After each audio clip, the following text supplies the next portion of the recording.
2024-কে নির্বাচনের বছর বলা হচ্ছে, এটার আলাদা তাৎপর্যটা আসলে কি?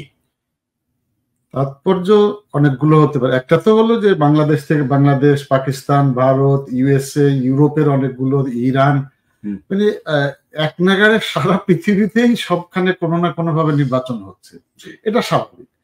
তাৎপর্য জায়গা আমি যেভাবে দেখি বা দেখতে চাই সেটা হলো যে ইউরোপকে আমরা সবসময় আইডিয়াল চিন্তা করতাম।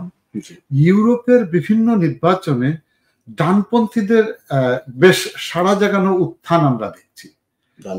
ডানপন্থীদের সবসময় তারা মধ্যপন্থী ব্যালেন্স মানুষজনদেরকে আমরা দেখেছি ক্ষমতায় আসছে। ইউরোপিয়ান ইউনিয়নে Ursula von der Leyen, top diplomat বা টপ ব্যুরোক্র্যাট যাই বলেন, উনিও মধ্যপন্থী লোক।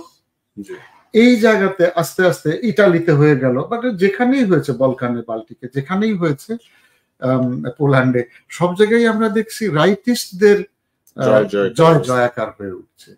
এটাই আমার কাছে গুরুত্বপূর্ণ। সব জায়গায় মানে আমাদের পার্শ্ববর্তী দেশে রাইটিস্টদের বরং এক ধরনের পরাজয় হয়েছে।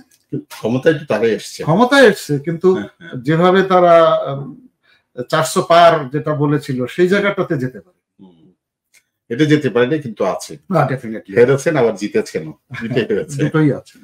আচ্ছা আচ্ছা, হ্যাঁ, মানে সব জায়গায় বিশ্বের বিভিন্ন প্রান্তে ইলেকশন হচ্ছে, এই জন্যই মূলত এটাকে নির্বাচনের বছর বলা হচ্ছে। অনেক ধন্যবাদ স্যার।